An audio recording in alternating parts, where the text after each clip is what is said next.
Hello to the good people and to the bad. Bad people need love too. When it comes to positivity, we all need it. Write about people whose names are familiar to us now, like Isaiah Thomas. Those things always work when it comes to putting out your best self. God has blessed you with a beautiful voice, Chris. Thank you very much for doing this.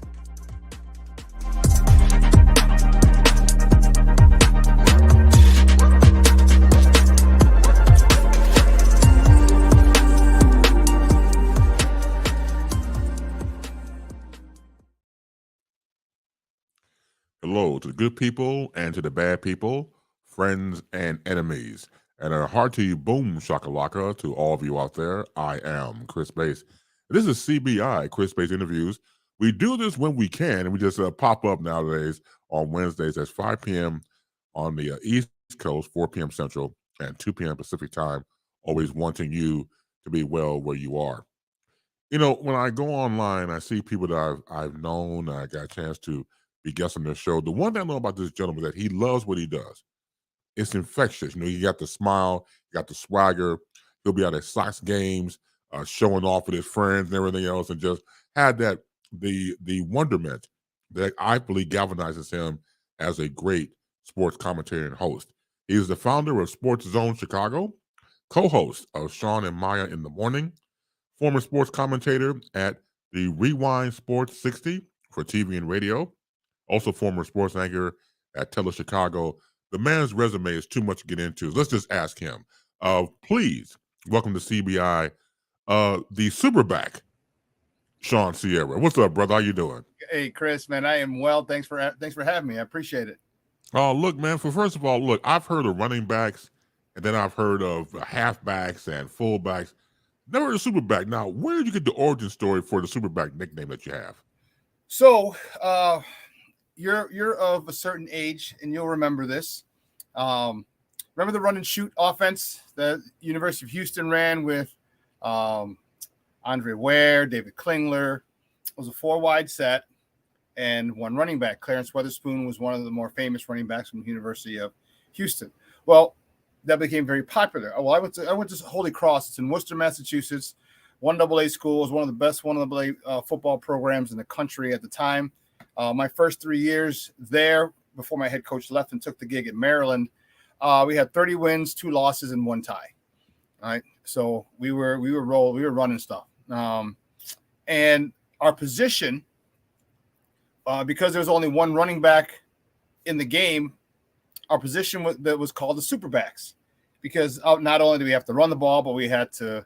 We came out of the backfield. We had to catch the ball. We also had a pass pro.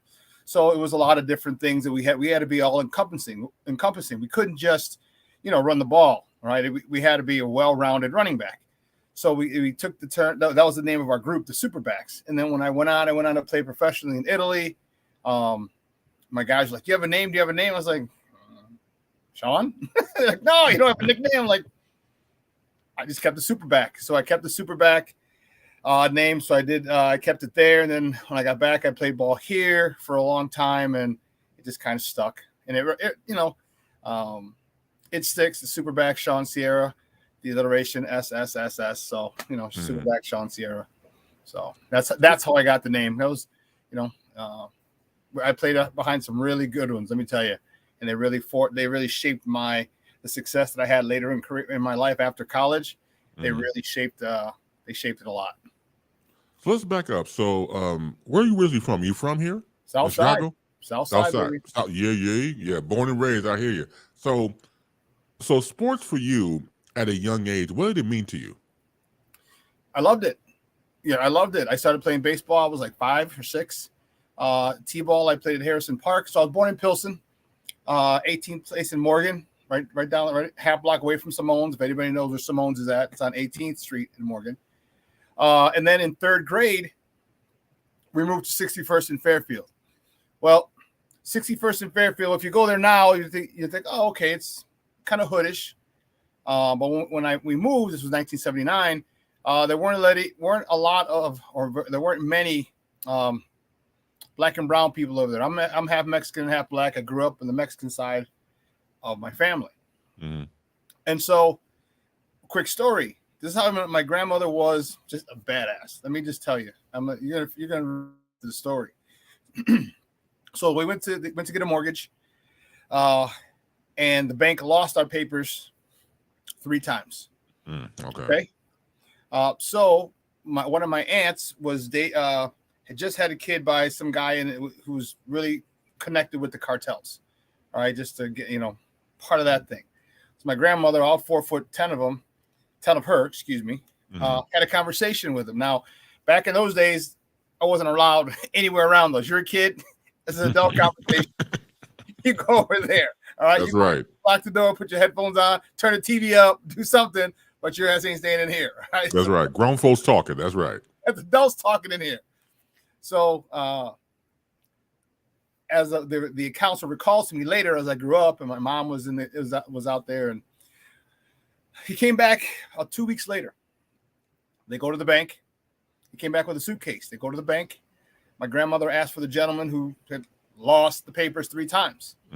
And he comes in, and my grandmother sits down like a G.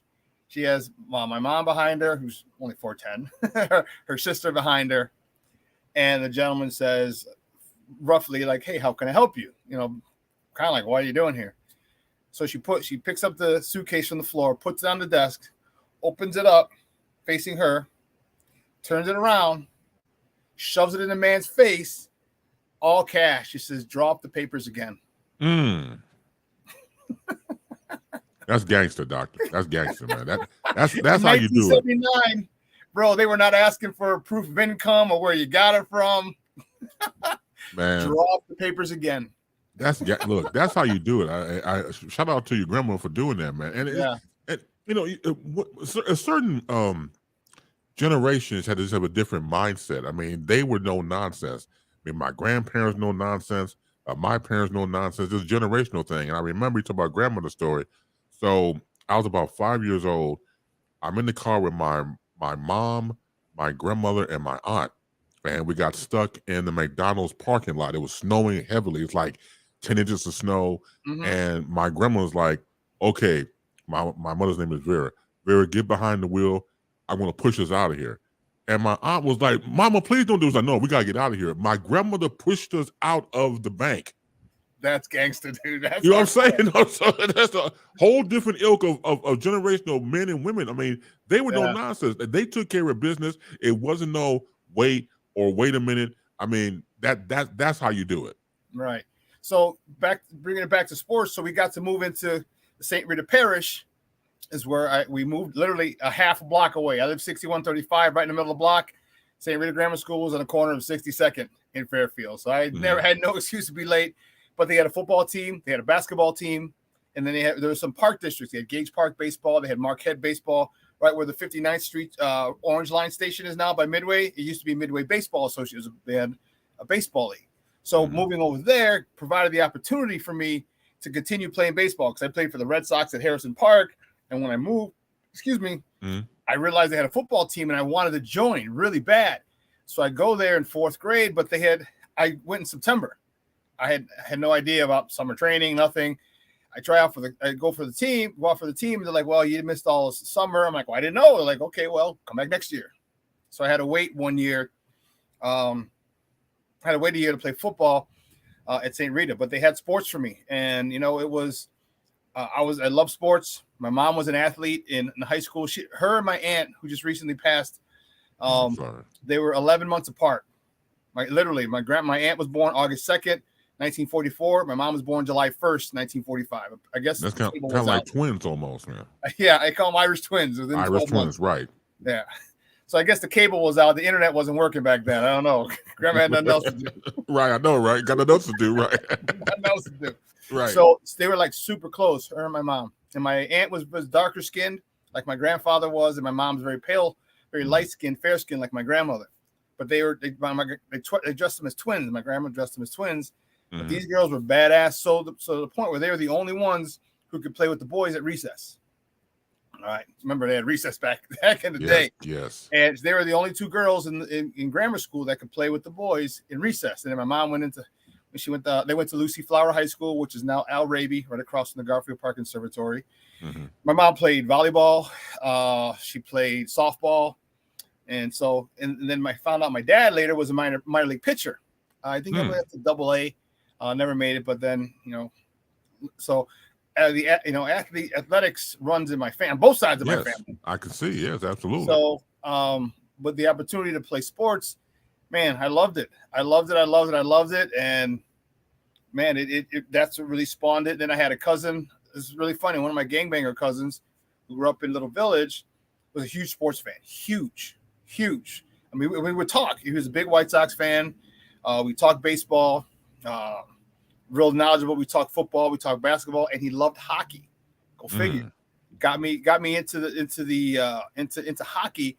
Got me following the Edmonton Oilers back in their dynasty days. Ron Hextall, I remember the Edmonton Oilers beat him when he was a rookie, but he was like a rookie sensation, number 27 for the Flyers. So, I mean, sports has been all around my life, and I loved it. I played it. I coached it. Even toward the end of my career, I was coaching it and playing it. Sports has done so much to me. It allowed me to go to Holy Cross, which is one of the best schools in the country. Allowed me to play professionally. I played over in Italy. The friendships I've made. One of my good friends now, I've known him for 27 years. I met him when I came and I played with the Chargers.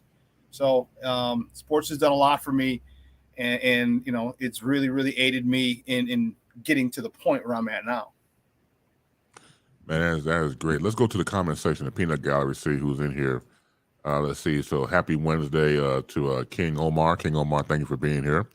Let's see who else is here. Barbara Jean, good afternoon. Wednesday afternoon greetings to you too.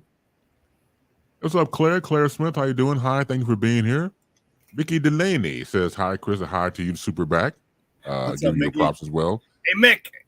Cut me, Mick. That's Rocky, right? Cut me, Mick, right. Cut him on the eye. What's up, Sam Lovely said, that's right. That's when we talk about grandmothers and how tough they are. So, so that's right. Referring back to that. Also, Sam says, you have had a good mom and grandma. Yeah. I'm very fortunate. And believe me, my mom lives with me. And so, believe me, I cherish it. I've seen so many of my friends, one of my good friends, his mom passed when he was in 6th grade, 5th grade. And then every pretty much every stage of my life, I've had different friends whose moms have passed. And, I'm very fortunate that mine is still around. She had some health issues. And then I took over. I'm like, listen, I was a PE teacher and a strength and conditioning coach, and I understand the benefits of health. And I taught health as a teacher. And I have her stretching. So what I have her doing now is I actually have her going to the same CrossFit gym that I go to. So there's a class called Strong for Life, and it's all people 60 and over. And so it's all people in her age group, and they modify things. And she's been going about 2.5 months now, and she's lost so much weight. She's gotten back. Her blood sugar has lowered significantly. The doctor was really surprised at how well and maintained her blood sugar was. So yeah, it's a blessing, and believe you me, there's not a day goes by that I'm not grateful that she's around. And my grandmother too, before she passed years ago, she was a badass, and I was her favorite because I was one of 30 grandkids, but I lived with my I lived with her, and I was always there. And we had a rough beginning to the whole thing, just me being black and her being fair-skinned Mexican, and you know what I mean, and how many problems that caused in the early 70s. So, but at the end, she was my road dog. I was her favorite, and so I'm very, very grateful for the women I've had in my life to this point. I appreciate, man. Shout out to my man King Walter. So what says King Base? What's up, Walter? How you doing? Thank you for being here as well. Hashtag you only get one. And that's your thing to your mother, man. I give you all the props in the world for that, because I live with my mother too. We live together. My mother will be 88 next Thursday. So when you talk about the longevity of your mother, and said before about friends who unfortunately have lost their mothers over the years, I mean, we are blessed men to have our mother still in our life and to take care of our mothers, because again, they taken care of us, so it's reciprocal. And so some people just don't get the idea that, I think that's the law of life.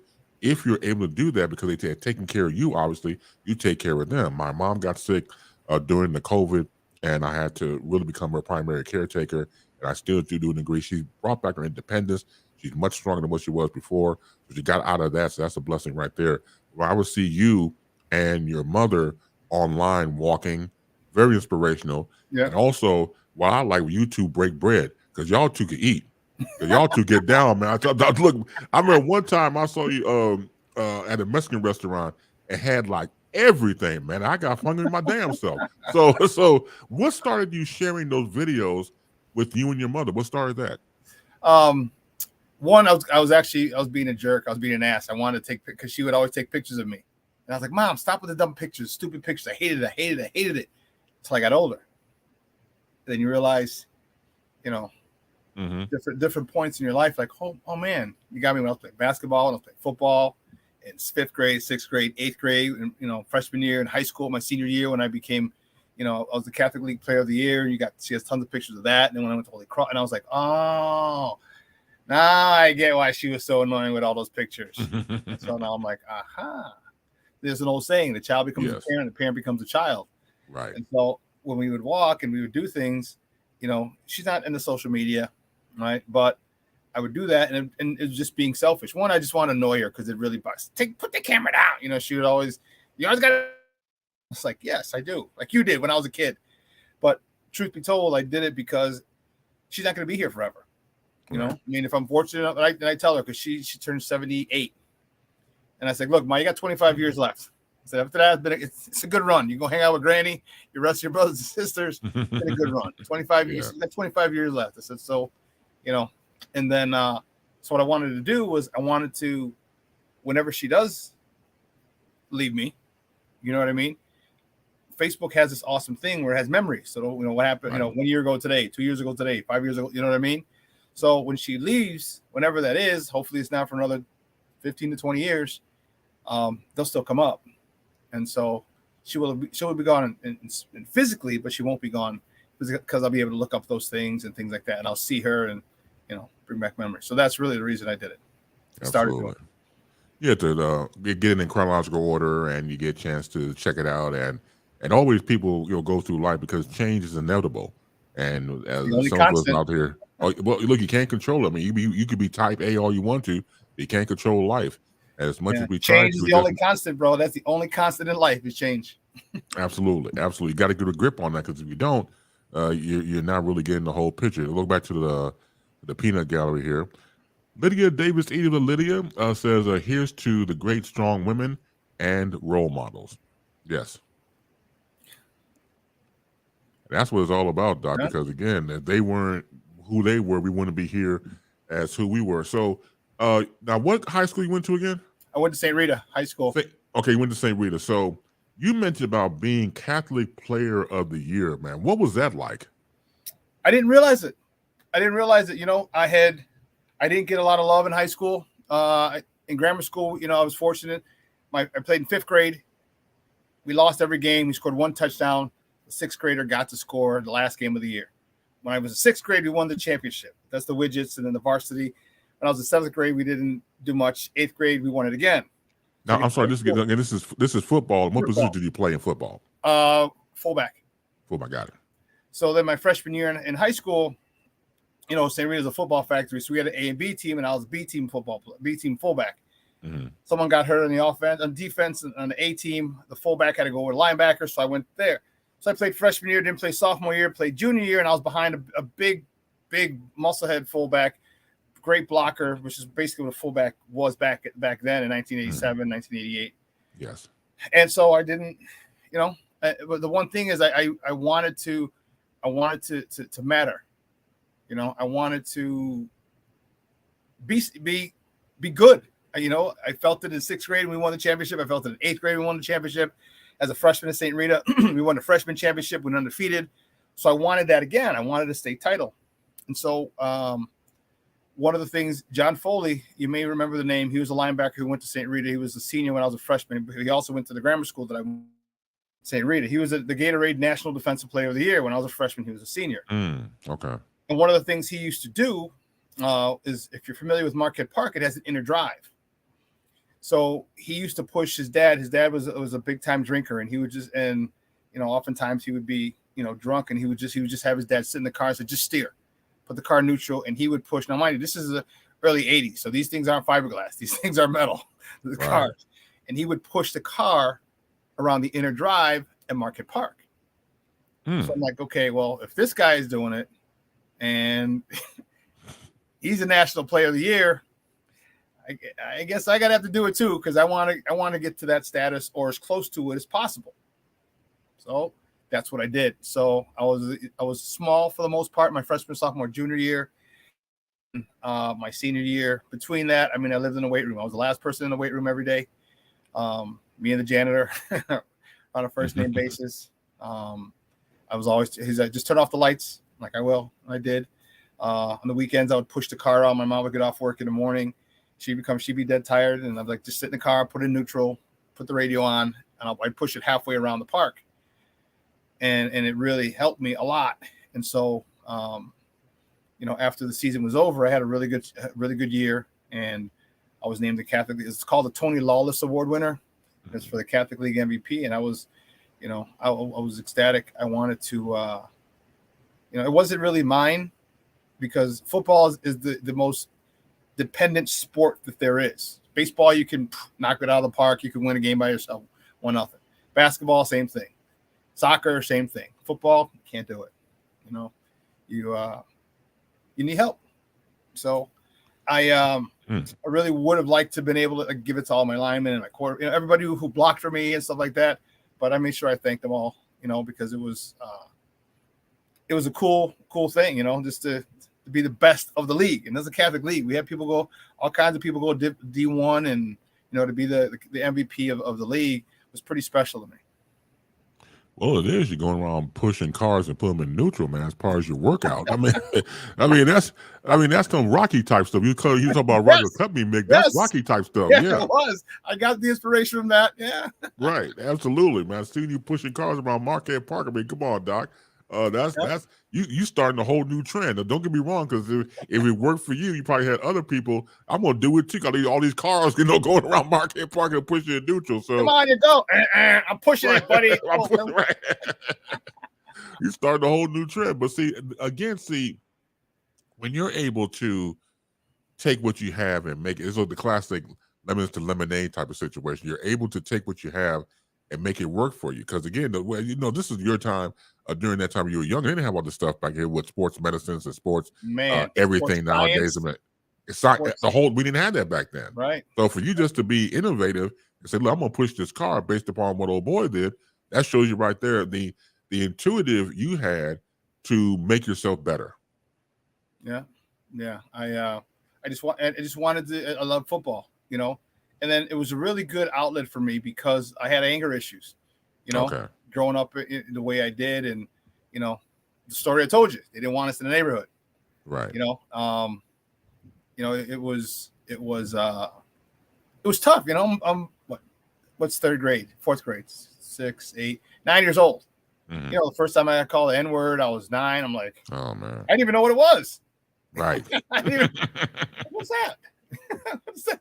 What you call? You know what I mean? I didn't know what it was.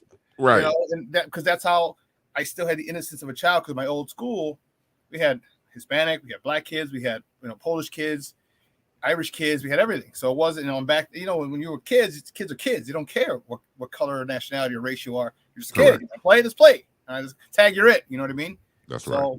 So it was a big adjustment. It was a big adjustment. And then when I became good at sports, then all of a sudden I wasn't the N-word anymore. I was really cool. Oh yeah. That always happens, right? When you start to be cool, all of a sudden the N-word goes away and they want to be your friend and stuff like that. The vapors, as the late Bismarcky once said. Let's go back to the comment section. Right, the vapors, they're getting it, Doc. Yeah. Let's see. So Lydia types, St. Rita is a great school. Congratulations to your guest. I sent my sons there for a summer camp. My oldest ended up doing football and track as captain of the team at St. Ignatius. It takes a lot of drive to make it at those schools. Blessings to you. Thank you. Yeah, it's tough. Iggy was Ignatius didn't have a football team when I was coming up. I don't think I would have gone there.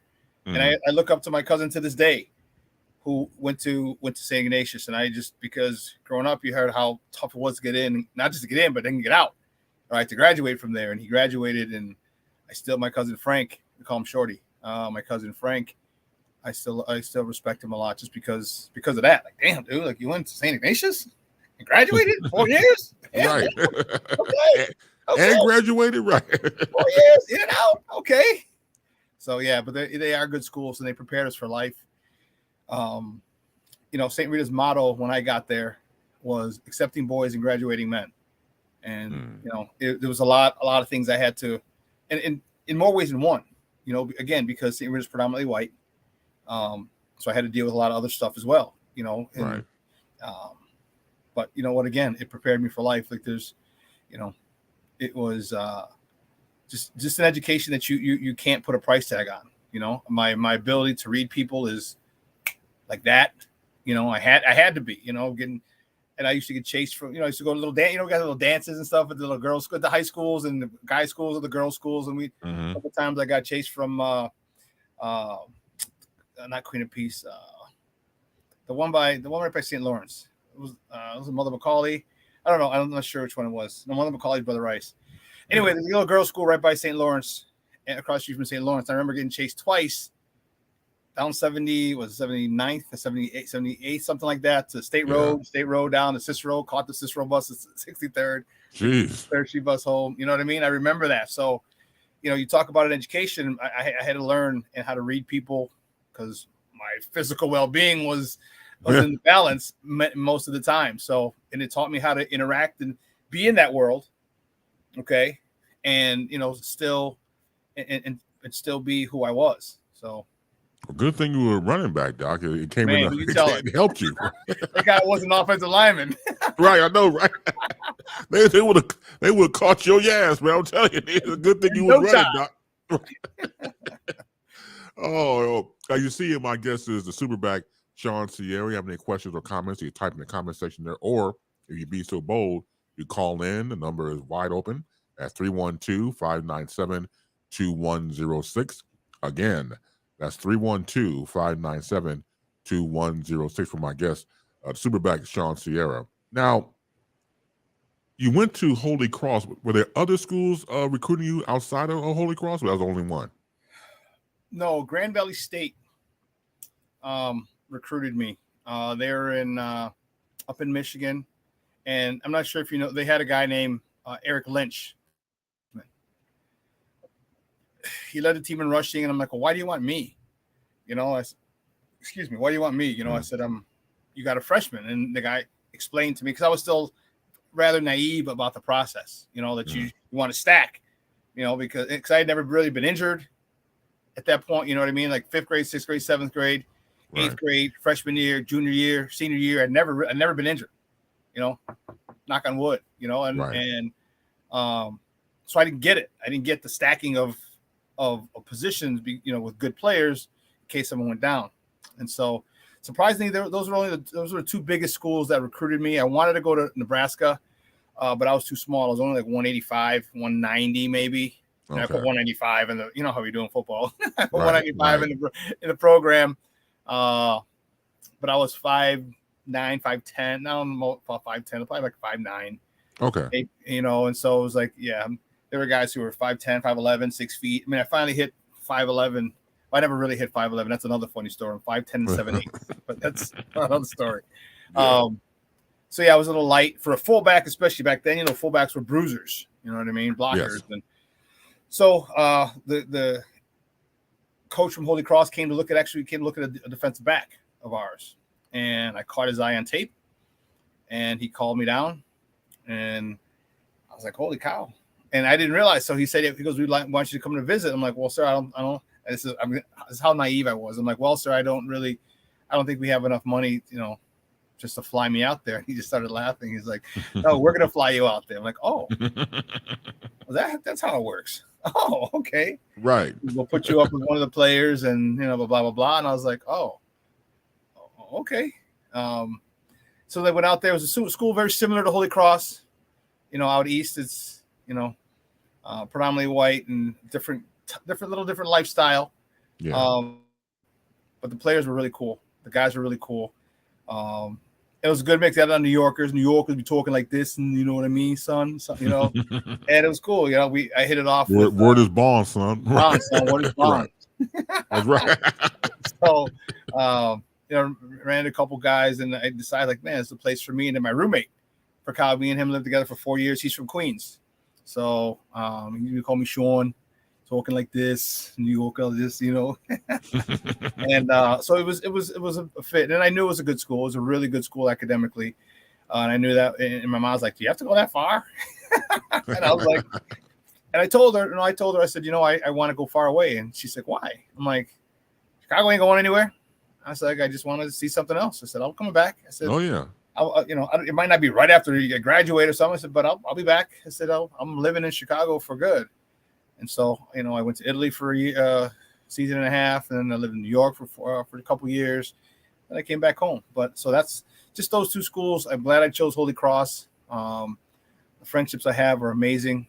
Like I said, my roommate from college, Troy Dixon, is that's my dude, man, and all the other friends that we made, and it's really, really, it was really cool. I'm glad. It was one of the best decisions I've ever made in my life. And that's how you grow. Maybe we don't know it in real time, but when you have experiences, of course, outside your home, and you meet different people and different experiences, that's how you grow. If you allow yourself to grow. I mean, certain people get to a certain age and they haven't really had any type of maturation processes. They don't allow themselves to grow. But if you're out there and your experiences count for who you are, it makes all the difference in the world, because that's who you are. Let's go back to the comment section real quick. Let's see.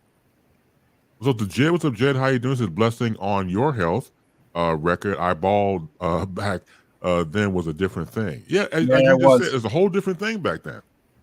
Yeah, the technology was nowhere near what it is today. Just the recovery process. I mean, you look at people coming back a year after tearing an ACL and being stronger than before, when an ACL meant that was a death sentence. You know, one of the running backs, and I got the Holy Cross. He was supposed to be a senior, but he tore up his knee. This dude was, I mean, he was ripped. His name Willie Bradford out of New Orleans, big, just jacked. She was shorter than me. He was like 5'9" and change. Dude put up 400 pounds, bench 400 pounds, and just watching him on tape, he was explosive. And then he tore up his knee, and you know, he had the tracks on the side of his knee where they did the surgery. Now it's just 2 incisions, boop, boop, you know what I mean? Or 3, right. 2 at the top, 1 in the knee, in the bottom with the camera. And, you know, so it was much different back then, much different. Go back to the comment section of the Peanut Gallery. Annabelle says, hello, hi, everyone. Hello to you, Annabelle. Thank you for being here. Also, Anna has a question for you. So she says, what year did you graduate from high school back to St. Rita? 1989. 1989. Yes. The number. Another sucker. That's right. There you go. Right. You know what this is, right? My man. Music's been been part of my life forever, man. Yeah. Oh man, it's all life experiences. It's the makeup of who we are. So how did you get into sports broadcasting commentary? How did you get into that? So I was a teacher, and I love teaching. I love coaching. I taught for 15 years. I coached for 15 years, in some capacity or other, whether it was basketball, mostly football. And I was at Little Village when they opened back in 05-ish, 405, somewhere in there. And one of my colleagues, I remember it like it was yesterday. He said, "Hey, did you hear what those guys said? Did you listen to the score? What they were saying on the score?" I'm like, "What the hell's the score?" He's like, "The radio station." I'm like, "No."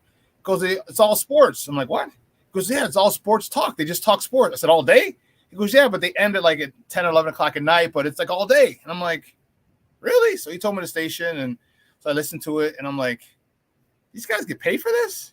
These guys make no sense at all. Like, I bet these guys never even played before." And then I saw some of the pictures, and I'm like, these dudes never played before. I sitting there talking about sport. How are you gonna talk about sports and you never played a sport, or maybe high school? I'm like, man. So I put that in my back pocket. And then about 2012, 2013, I started getting really fed up with CPS. I was a teacher in CPS. Yes. I didn't like the way it was going. All right. Not being able to fail students. I had too many parent, teacher, principal conferences. Why is my son failing? Why are you coming to me? Your son's 16, 17 years old. He's grown enough to act an ass in class. He's grown enough to ask me why he's not passing. Thank you. Like I said, And parents would come at me crazy, and I come right back at them crazy. Like I was on the west side when I first started. Mhm. I'm like, I'm south side. I ain't scared. Don't sing it, bring it. I ain't scared of you mother hubbards, man. Yeah, I ain't scared. You know what I mean? Right. Bernie Mac said it best. I ain't scared, you mother hubbards. You know what I That's mean? right. Like, and there are confrontations. I'm like, and I'm like, wait a minute, you're coming at me, but your son's the one not dressing for PE. Right. All he's got to do is dress. Right. No, All he's got to do is walk around. You don't have to do the unit. Just walk around the gym, and you'll get a seat. That's the stupidest ass thing. I can't stand it with people. Here's the thing. Overall, and see, now you're hitting the nerve with me. If you're mad at somebody, don't take it out on me.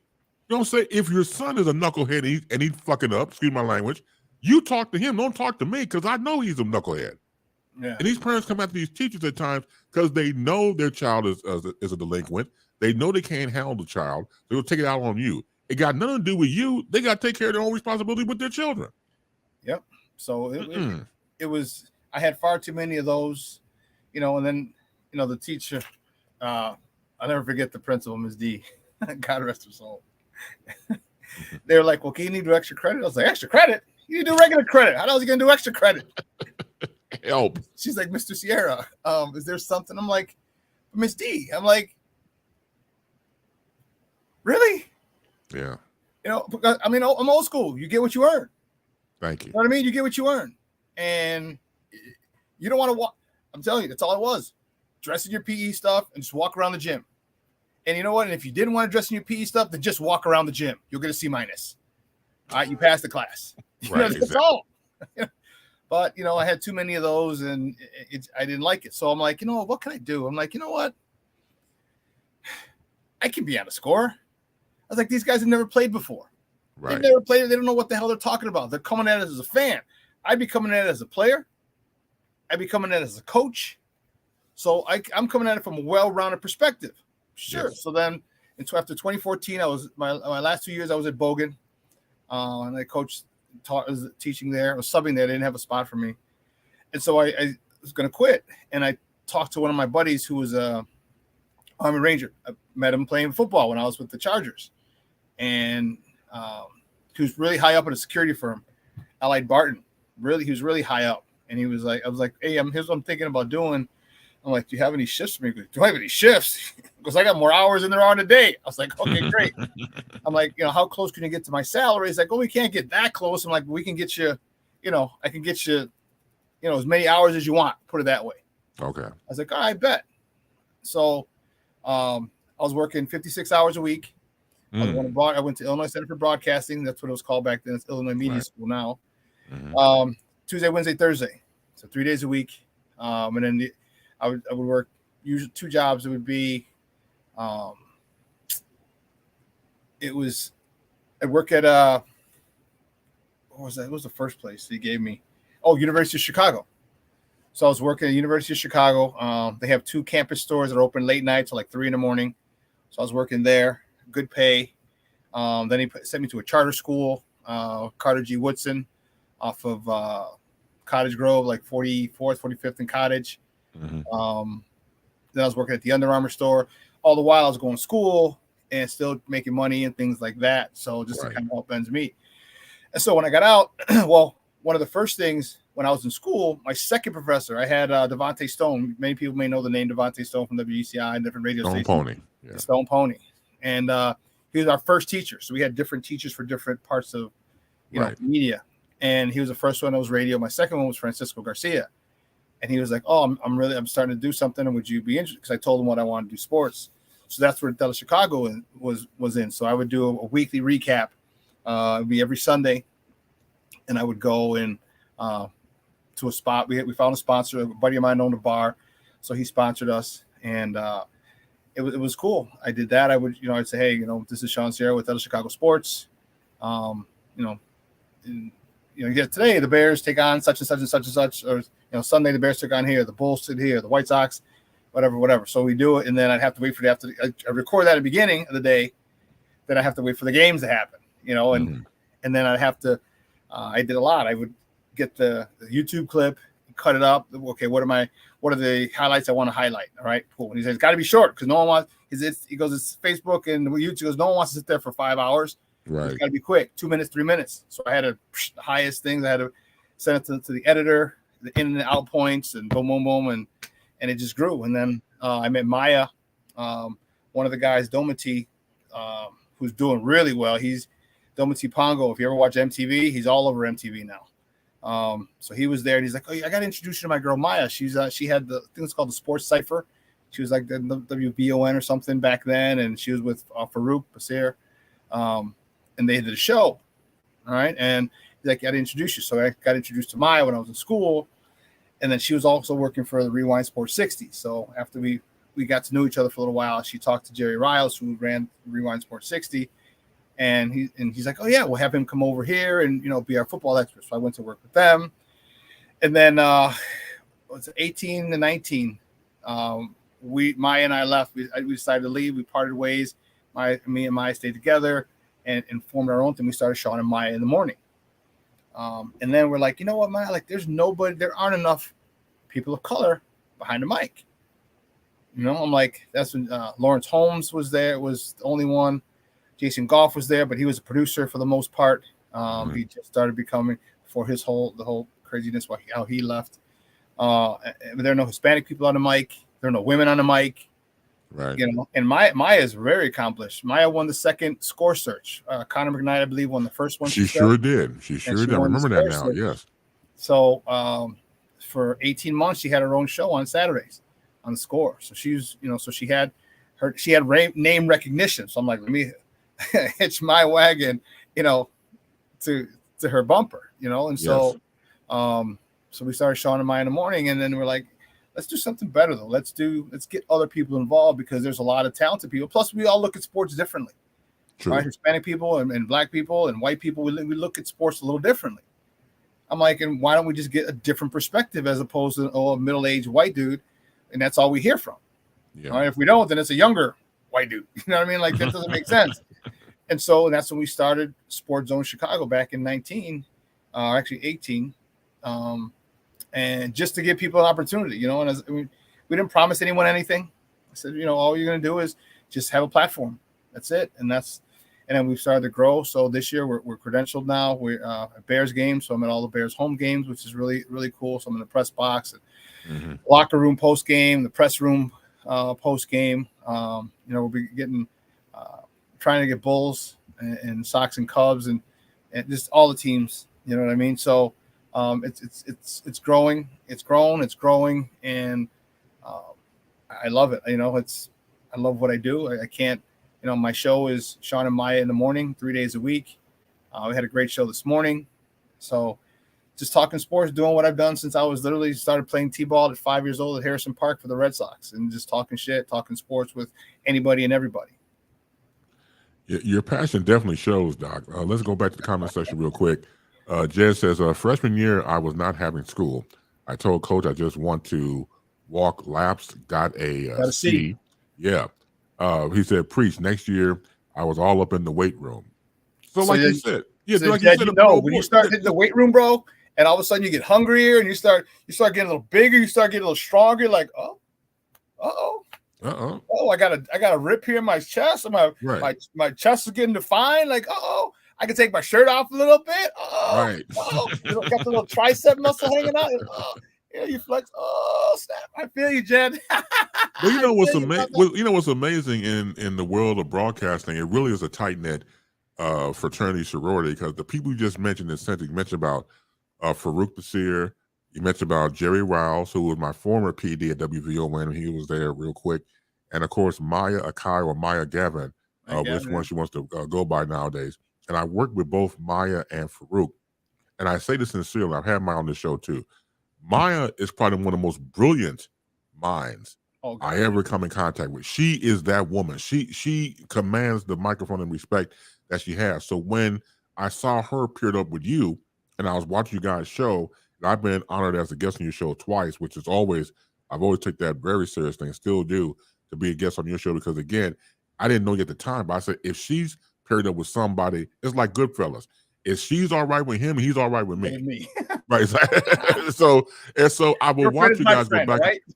Say that again. Your friend is my friend. It's good. Forget Exactly about it. right. Yeah, and you know he's a good fella. He's all right. So I would check the both of you out, and the both of you really had a great compliment to each other. And being in radio, sometimes these people fake the funk of their deliveries or who they're working with, duos or teams. But some people bring the real. You guys brought the real, which is what we need. Like I said before, you get tired of all these, no offense, white guys on TV, and they still do it, who never played the sport, can never really understand the intricacies of the sport. And it comes from a fan perspective, like yourself, who's played the sport, who's coached it. Your insight altogether different when it comes to football and sports than the average bear. So again, it's the insight. What you said before, not too many people of color doing it. We see some strides here and there, but it still need to be more. And so once again, I want to thank you personally for being out there and doing what you do, because it makes a difference. Well, thank you. I appreciate it, man. And the thing is, a lot of times, and those guys are backed by corporate. So you can't say what you want to say because corporate's tied to this person, it's tied to this league or that team. It's no holds barred, man. It's no holds barred, and that's what I like. And because that's how we talk. You know what I mean? That's how we talk. If we're sitting in a barbershop, we're at the park, we're at a family, whatever, you and I aren't going to hold back. All right, we might even get heated because I like Justin Fields. Justin Fields sucks. Well, why does he suck? He doesn't suck. You know what I mean? We're going to go at it because we keep it real. Exactly. Some people, you got to go by the company line. The other just last couple weeks ago, you're handcuffed. Yeah, Stephen A. for the 4-letter network, he came up and backed Malika Andrews for some stuff that she did. It's like, because corporate runs it. Whatever they tell you to do, that you got to do. Right. And for us, it's like, no, there's no like, I'm the corporate. I'm the corporation. Right. Exactly. You know what I mean? Me and Maya, we run it. So exactly. I usually have a joke, like we have a day off or something. If it's a holiday, I'm like, you know what? I said, the bosses were really nice. They gave us a day off on Friday. So, I like to thank them. They're not just hard asses all the time. They're pretty good. It's just all the while talking about me and Maya. Oh, look, man, I'm going to run some names by you who are sports commentators / host, and give me your description of the following. So you mentioned, and I call him Screaming A. Smith. So what's your take on Screaming A. Smith? Yeah, he's an articulate brother who plays the angry black man role well. And when it comes to sports, he's entertaining. He's not a very good analyst as far, as he lost like 16 straight Super Bowls or something like that. His picks. But he's good. He's good at what he does. He's an entertainer. Put it that way. He's an entertainer. I would go along with that. More entertaining than anything else. Yes. Dan Patrick. I like Dan. He's one of those old school white guys with a little bit of a forward, like with an open mind. I like him a lot. He's very cerebral. I like his line of questioning. I really do. He's very professional, very suited up. I mean, now he's a little more chill with his podcast, but back when he was with ESPN, I'm a big fan of him. I like him. Skip Bayless. Can't stand him. He's an idiot. And he's one of those shock jocks. He's one of those people who's got to have the spotlight. And that's the thing that bugs me. Like, even some people, I had some issues with people here when they big time you. I'm like, dude, we're not saving lives. We're not curing cancer. We're talking sports. Like, you're not that important. You're in the big scheme of life. You ain't shit. You're talking sports, and I make it a point where, if anyone says, hey, would you be able to come on my podcast? Like, yeah, sure. Dude, no problem. Because I'm not full of myself to the point where, oh, so your podcast? Psst, okay. No. All right. I was in that spot, when I first started. And, I know how it felt to get big time. Right? I know how it felt when people are like, oh yeah, I'll call you back. Or you didn't get a call, or you didn't get a text back. So it left you on red. But you're like, oh, they're not calling me back. So it's, yeah. Skip he's a buffoon for someone. Hassan said he's a buffoon. He wants clickbait. And he's got to control everything. And I love the fact that Richard Sherman went off on him last week or 2 weeks ago. He's like, you're talking from a place that you don't know because you never played the sport. How are you talking about it? I thought Richard Sherman was Hassan real quick. Yeah, he got it right. Yeah, Skip is a buffoon. But let me ask you this. So Fox Sports 1, after my man left to go work with, after he worked with Skip all those years and went on to, they just going on to work with now Screaming A. Smith on ESPN, Shannon Sharp. So he has a new crew, around with them. I'm surprised Richard Sherman wanted to be in that crew because of what they had those years ago. It seemed like they had beef. It seemed like they squashed it. But see, Skip can't help himself because he's a fucking stool. He's a fucking idiot. So again, he says out of pocket things, but again, go back to what he said earlier in the conversation. He has no experience. Like you said, for a clickbait, the man is kind of smart. He knows what he's doing. So he knows what he's saying because all yep, nine is that fuck ass head of his, and that just gets on my nerve because again, people sometimes fall for the okie doke, and so when that happens, it's all look. You could have Lil Wayne, you could have Rakim, you can have anybody to do your intro. It does not make you cool. No. It just because now see now you're trying to create an image that doesn't exist. So Skip Clueless, man, miss me with that type of stuff. It's stupid. Yeah, I'm not a big fan of his at all. I'm not a big fan. I mean, what he did to Shannon, he was jealous that Shannon kept that show afloat. I mean, man, Shay was, because he was real. You know what I mean? And for him to go off on him, like, and the whole thing with him and Tom Brady, like he's a Hall of Famer. He goes, you're all right. He's like, I'm all right. I got a gold jacket, dude. There's not too many people who played the sport at my level have a gold three jacket. Super Bowls, and in the Hall of Fame. Yeah, I got a gold jacket, dude. And so when he went off, and he got Shannon that day. He got Shannon fired up, and that's why he left. That's why he left because he just couldn't handle he couldn't handle being outshined by Shannon. I agree. I totally agree. When you say Hassan, he absolutely does. Yeah, he's a nut, man. The stone cold nut. So let's see. ESPN covers the NBA. Monica McNutt. She's okay. She's good. Do you see potential in her? Yeah, I don't know how it's going to develop, but yeah, if you do something long enough, you're going to be all right at it. Not necessarily great, but you'll be all right at it. You'll be, serviceable. Scott Van Pelt. I like SVP. I like him. He reminds me of a lot of people that I worked with when I was working in New York. I worked at the World Trade Center for 2 years, a year and a half, and he reminds me of just a straight New Yorker. Yeah, he's a cool dude, chill. I like him. I like him. The late great Stuart Scott. Stuart Scott, a revolutionary. All right, he did something that was, his takes, the way he would give us the sport, the way he would report it. It was different. It was very similar to, just guys. It wasn't it was corporate, but it was guys like, hey Mo, and doing certain certain little things that made you laugh because we've all probably said some of those things, you know what I mean, while we're playing or while we're watching, you know what I mean, especially talking shit if we're playing sports, a video game, or we're watching your Cowboys suck, things like that. And he kind of brought that to us on a national stage. Yeah, he was a revolutionary.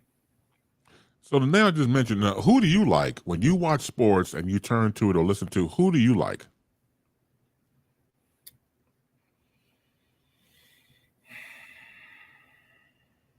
Who do I like? I love Troy Aikman. Troy Aikman's good, yeah. Give me a lot of former players. I like Tony Romo. He's a little goofy sometimes, but that's who he is. Yeah. That's who one of my best friends, her sister. How do I put this?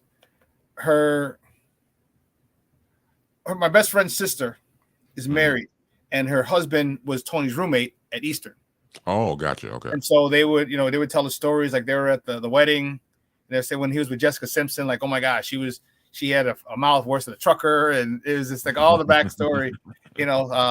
Tony's just a really cool Wisconsin boy, and so I like Tony Romo because he explains it. People who explain it, like I love John Madden. When he first started doing, rest in peace. When he first started doing, really opened a door because there's so many people who didn't know about football.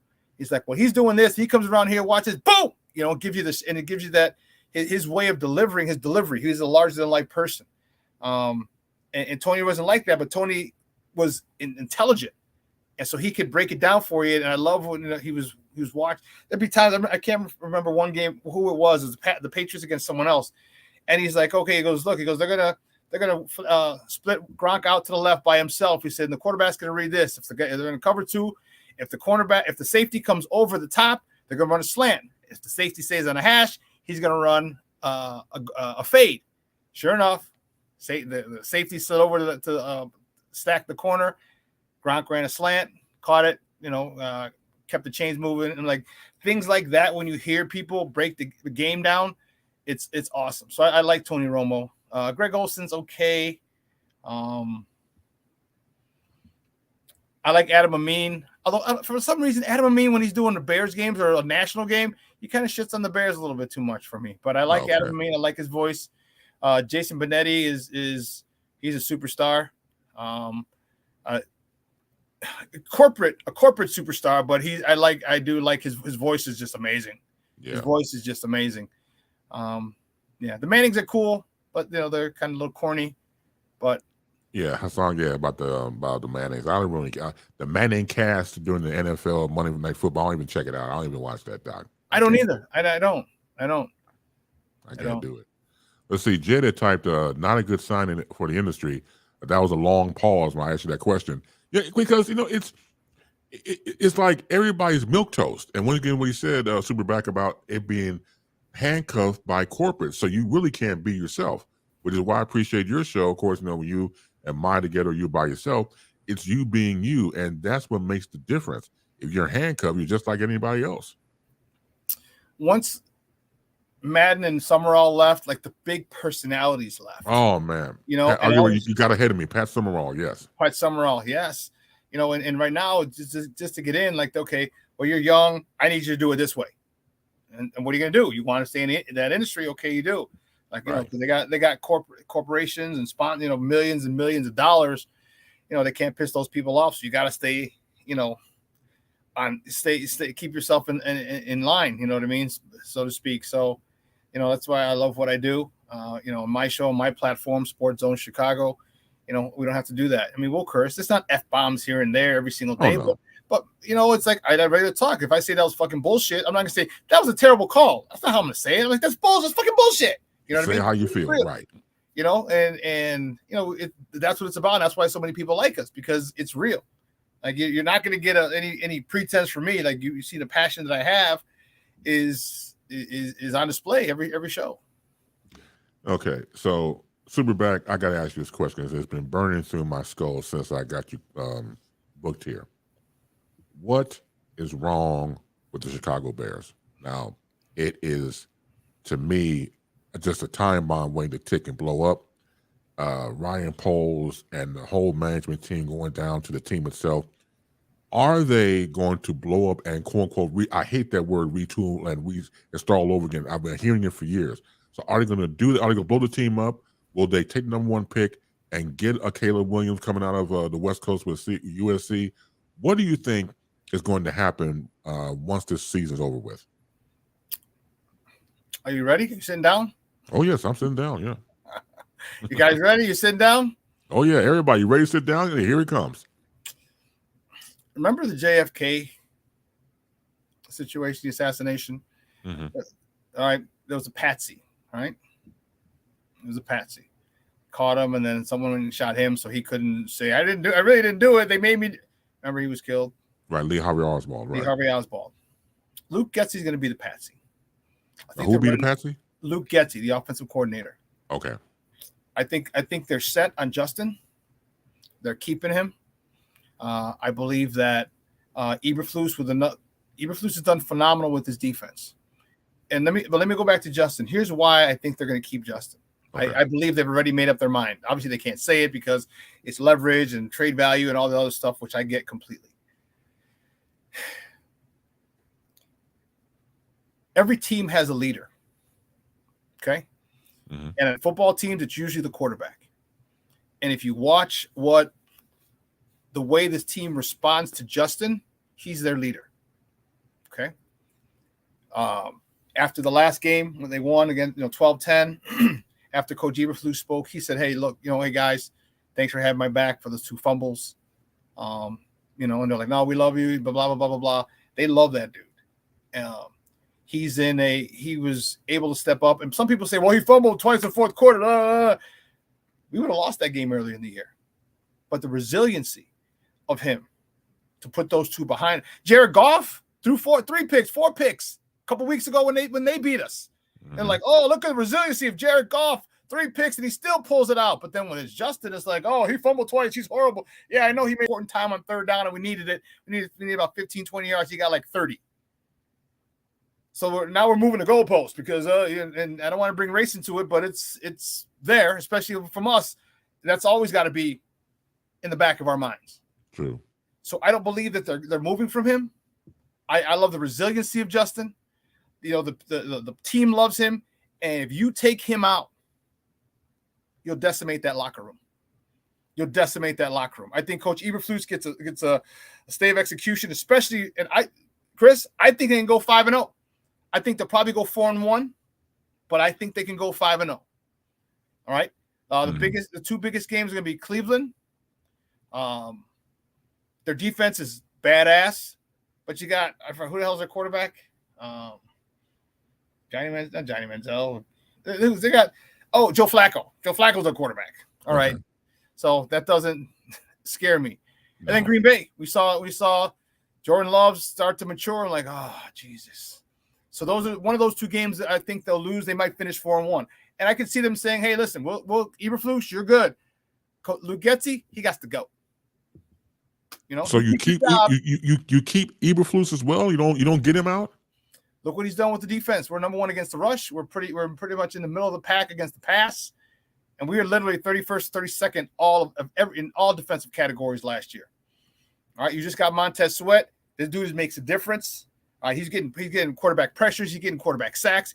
Right. He's a multiplier with that. For those of you who don't know what a multiplier means, like his performance, because he's there, amps up. It allows other people to be better because now they can't focus on other people. All right, Andrew Billings, the nose tackle they extended him. He didn't even play the full season. They just signed him in the offseason. They saw what a phenomenal job he's doing. Like, no, homie, you ain't leaving. We get you another 2 years here. They extended him for 2 years because he's able to collapse the pocket from the middle. So now you got pressure on the side. Now you got pressure up the middle. Javon Dexter, he's growing. He's a man-child, and he's getting more and more comfortable. That defense is really, really, really good. And when did it become really good? When Eberflus took over, started calling plays after he had to let go of Alan Williams. Man, and that's tough. You know, we're known for our defense and running, and you know, you want to take him away, and I don't think they're ready to do that. And like I said, I think that they can keep Eberflus, get rid of Getsy, and my first choice is you go get, because I want Harbaugh, but I know he's not a coordinator. If you keep Eberflus, go get Greg Roman. Greg Roman was the offensive coordinator in San Fran with Harbaugh when they had Kaepernick. He was down there in Lamar in Baltimore. Like, this guy understands how to use a quarterback with Justin's skill set. I don't think Luke Getsy knows how to use Justin Fields. He doesn't. He had an Aaron Rodgers. Aaron Rodgers is not Justin Fields. Aaron Rodgers is athletic. He is nowhere near the athlete that Justin Fields is, and that's no disrespect to Aaron Rodgers. Aaron Rodgers is one of the top 5, maybe top 3 best quarterbacks of all time. As much as it pains me to say, because he plays up there. Right. But exactly. I got respect. But Justin Fields is not Aaron Rodgers. Justin Fields has, was it Taken? I have a particular set of skills that I honed, and he has. So you have to coach him different. Mm-hmm. And I don't think he knows how. I think he's allowed it a couple times, but toward the end of last year, remember, he ran a lot. All right. And this year he's like, okay, well, now you got to go back to staying in the pocket. Same thing that they did with Trubisky. I know it's not the same regime, but the same thing they did with Trubisky. In 2018, he was running, he was throwing the ball. And I'm like, okay, now you got to win from the pocket. Who says you have to win from the pocket? Who says? Why can't you? And if anyone says, well, the injury, so Aaron Rodgers got hurt running from the pocket? No, he got hurt in the pocket. Tom Brady broke his leg, not running, in the pocket. So football's a dangerous game. You're going to get hurt anywhere. So you running, don't give me that nonsense that he's going to get hurt. If you don't think you can get hurt just standing there and someone smacks you in the back from behind and drives you into the ground, so you get to slam your head off the turf. Come on now. You're gonna get hurt. You're gonna get hurt regardless. Real quick, let's go to the comment section before we get more of your comments here from Superback here. Mickey says, "I just liked your Sports Zone on YouTube, Shawn." So you're letting you know he's on board. Thanks, Mick. And my shout out to my brother in broadcasting, What's up, Wise? Says my brother Bass, my brother Wise. How you doing? Thank you for being here as well. Also in the sports as well. In fact, he's part of a sports program that I make every Friday a segment on. He's working with my man Brian Snowman in the morning, and I do a segment every Friday called Enter the Boom Shakalaka. So I do that with him. He's on their panel as well. So shout out to Wise being here as well. See, I don't know, Superback. I think Eberflus is out of here. I just get that feeling that they don't want him no more. And not everybody makes a good head coach. You could be a great offensive coordinator or defense or special teams, but it takes a certain mentality. Look, you played the game. You know, you've done it yourself. It takes a certain person and a wherewithal and a fortitude to be a head coach. I don't see these things in him. Chris. Let me ask you something, Chris. Sure. When was the first time you got behind a mic? When I was in college. How'd you do? Not so well. It's different. It's different when you're behind the mic as opposed to when you're seeing someone behind the mic talking like, oh, I could just talk simple, right? Right. It's a lot different. When was the first time that Eberflus was a head coach? Last year. Last year. All right. And we're in such a microwavable society. If you don't come out and win now, you're trash. You know, your mama's a hoe and you need to be buried under the jail. It's like, no, dude, relax. And especially what they did last year. They gave him nothing to work with. You realize they gutted that team, that defense, down to the studs, literally just the four walls. Yeah. You got rid of Roquan Smith. You didn't re-sign Akeem Hicks. You traded Khalil Mack. You let that was so stupid. Go. Yeah. No, it wasn't. It wasn't. What you do. I mean, Khalil Mack had one good game this year. What, 5 sacks, 6 sacks? And he's like, oh, he's got double digits. Yeah, take the game away from 5 sacks, 6 sacks. Now he's like an average guy. And I'm not saying he's a horrible player. No, but this is what you do when you're rebuilding. So you lost all that game. Let me tell you something. Here's why. Here's the biggest reason why I don't think they'll let Eberflus go. Okay. When you lose 14 in a row, you're going to have people bitching and moaning and saying, I want to get out of here. And you're going to see people on the field not showing effort. And we've never seen that with him. 14 games, losing streak. And not one time did you see somebody with half-ass effort. Not one time did you see somebody leak to the press saying this sucks or I'm out of here or this, you know what I mean? Right. Not once. All right. You've had guys with 3-game losing streaks and they've had teams and then had 3-game losing streaks that had guys pop off at the mouth. He had a 14-game losing streak and not one person popped off. All right. They play for him. They play for him. And as I said, it's his first year. He's learning on the job, just like you did, just like I did. Let me tell you a story. When I did my first shoot for TeleChicago, here's what I had to say. Hi, I'm Shawn Sierra with TeleChicago Sports, coming to you from John Barleycorn in River North. Those 3 things. You know how many takes it took me? 20. 1 million. Yeah, I know. 20. That light went on. That red light went on. And it was like, 20. Shit, who am I? Oh, where am I? Who do I work for? What? And the cameraman was like, all right, let's go again. It took me literally about a half hour. Right. Right. It's not easy. It's not easy when you're in that chair. And he's done a good job of keeping that team together. And he's making better decisions as he goes along. And again, they play for him. Why they're keeping let me meet you halfway. I give you that. Okay. I never thought about that, but I give you that about the locker room not abandoning Eberflus, which is very key because you said before somebody could have popped up a long time ago, 14 losing streaks and everything else. I mean, you would get tired, but because they play for him, like I said before, I'll go through a brick wall. They had the mentality in the locker room, so I give you that. But what about the pressure of management, the pressure of succeeding and things like that? Will they let him grow into the role of coach, or will they pull the plug?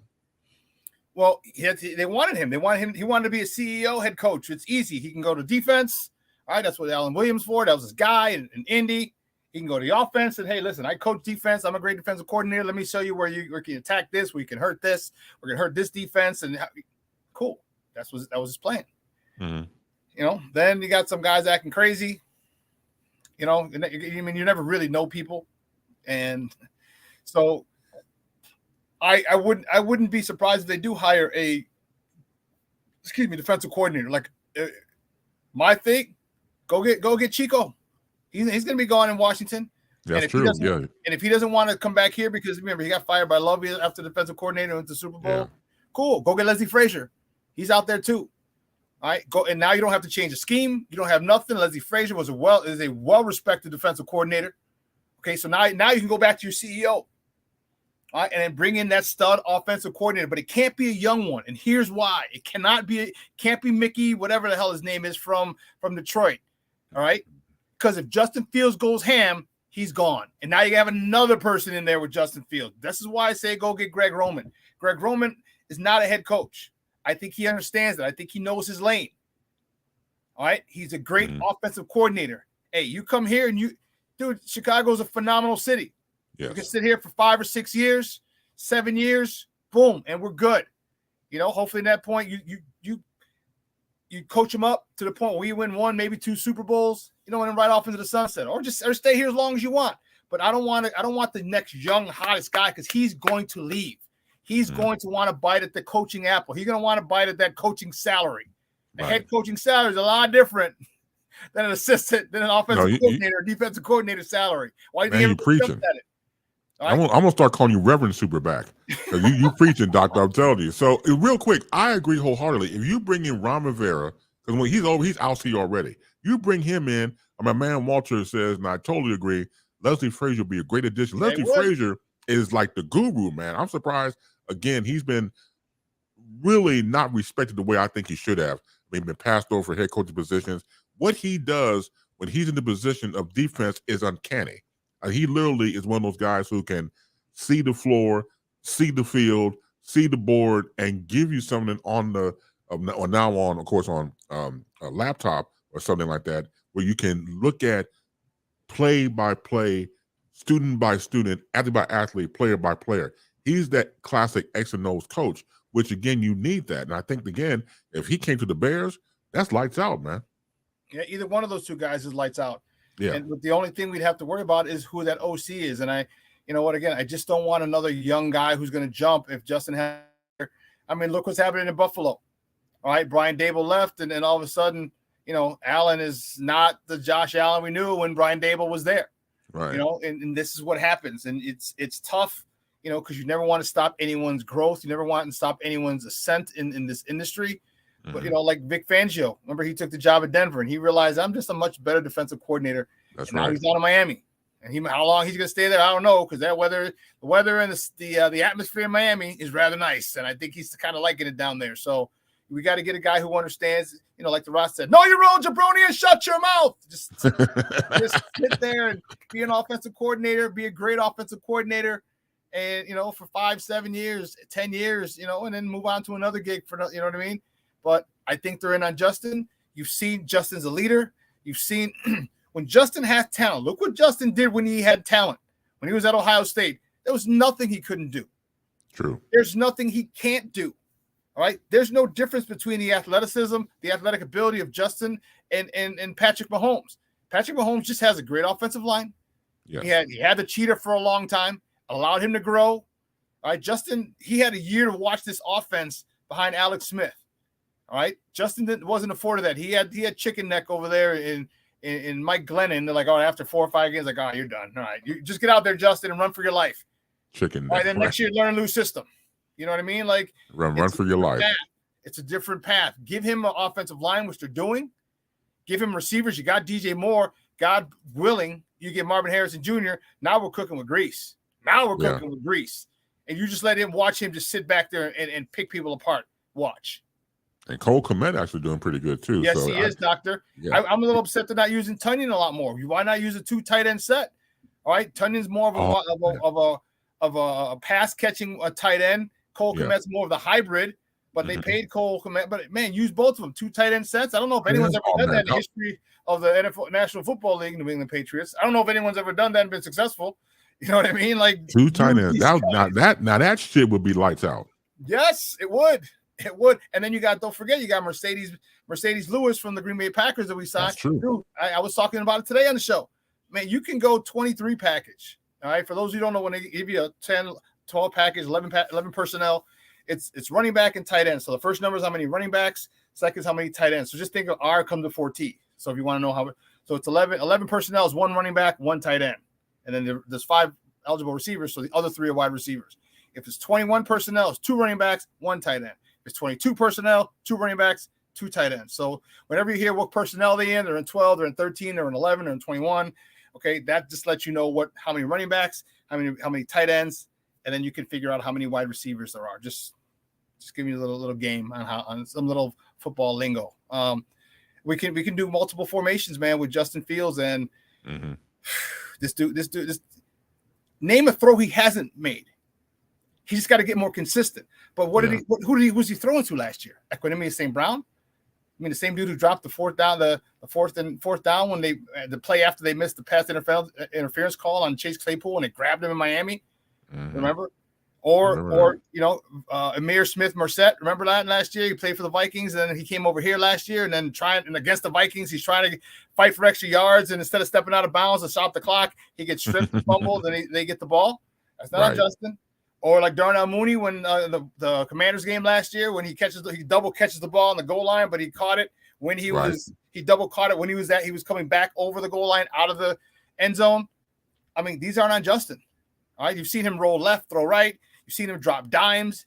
You've seen him throw every single kind of throw. He's sidearmed it, every single angle, every single release point. This kid can't do.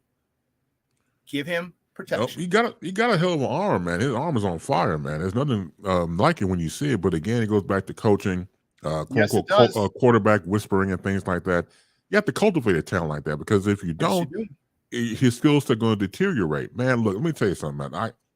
This has been more than great. One last question before I get you out of here. This has been great. Thanks for staying overtime, man. This has been fantastic talk.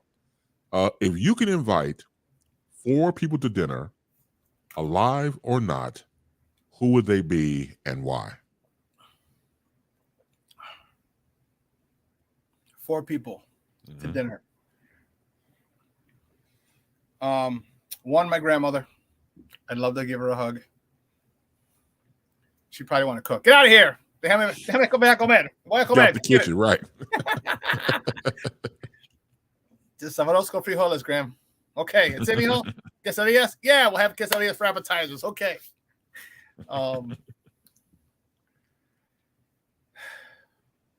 Walter Payton. I met him when I was an Andy Frayne usher in high school between my junior and senior year. End of junior year, summer of my senior year, into football season senior year. And I met him. It was awesome. Prince. He's the one guy that I as I'm getting older, you start to realize what greatness was. Oh yes. I never got to see him in concert. And so about 3 years ago, I said, you know what? Bump this. I need to start going to see people in concert. Like, I didn't see him in concert. I didn't see Luther in concert. I didn't see Whitney in concert. But Prince is my biggest regret. I would love to sit there and just talk with him. And because he was an athlete. Most people don't know Prince was a hell of a basketball player. He's a state champion in Minnesota. He was nasty. Yes. He was just 5'2". Make it do what it do, right? Sure did. And one other person. So you got G-Ma, Walter Payton, Prince, and one more.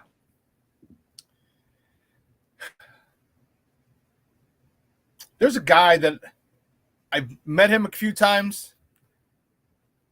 And now I can't think of his name. You call him, oh Jesus. Maybe Patrick Bet-David. He's in the life insurance industry, and he's really educating a lot of people on how to build generational wealth with trusts and life insurance, and how the Rockefellers get rich and the Carnegies got rich. Not in addition to their owning oil and all the other stuff with the life insurance, and how you build generational wealth. Right. Keep money in your family. You don't have to go to banks with life insurance policies and something like. There's an old saying that I know that a friend of mine told me. He said, "You know what? If you don't know the rules, you can't play the game." Sure. And for so long, we didn't know the rules. We had no idea what the rule. We didn't know what we're playing. Checkers, and everybody else is just playing advanced chess. Right. But now as information has been able to be ascertained a lot easier. Now we're learning about trusts. We're learning about and life insurance policies, and how to put the money back in, and how the trust funds everything. And everybody in your life everyone in your family has a life insurance policy that's paid by the trust. And then when they die, that money goes to beneficiaries of trust to fund it. You can give your family a loan for you can start a business with that money. You could pay for their college. You can do all that. So when people say, someone like him, and I actually have his book. It's right. Oh, shoot. Yeah, it's right here. So I got to read it. Your Next 5 Moves. Okay. Patrick Bet-David. Got it. And I'd love to sit down with him. Man, Superback Shawn Sierra, this has been great. Like I said, I'm an admirer of your work. This has been more than fantastic. I want to thank you for taking the time out for doing CBI. More information about you, where can people find you at, sir? Well, me personally, you can find me, see at the bottom of the screen, Facebook, Twitter, Instagram, Snapchat, TikTok. Yes, I'm a 52-year-old TikToker. I know you can laugh your ass off. Go ahead, laugh at me. That's fine. At the Shawn Sierra, TheShawnSierra, like Sierra Mist. That's me personally. All right, all those platforms. Sports Zone Chicago, you can follow us on Facebook, Twitter. Facebook and Instagram, we're at Sports Zone Chicago. On Twitter, we're at Sports Zone Chi, CHI. Like, who the hell took Sports Zone Chicago? I was like, come on, dude. I tried to reach out to him and nothing, but I digress. And then we have, so you can download that. So if you have a smartphone, which everybody does, you can download it. You can take us with you on the go. You can listen to the show. You can read the articles. And then we have a Roku channel. So if you have a Roku television in the house, okay, just download Sports Zone Chicago's channel. Don't act like you don't know, because you've already downloaded Paramount Plus and BET and Stars and all that other stuff. Power Book 3, Kanan's awesome. It's back on. Episode 2 is coming up Friday. So you know how to download. If not, ask your kids. They can do it. So just download it. You can watch this on the big screen. So that's where you can find me, and that's where you can find Sports Zone Chicago. I knew there was something like it about you because you mentioned about Power Book 3, Kanan. Yeah, I love Marvin. Marvin's my guy, man. I love Uncle Marvin. That's my dude. Marvin.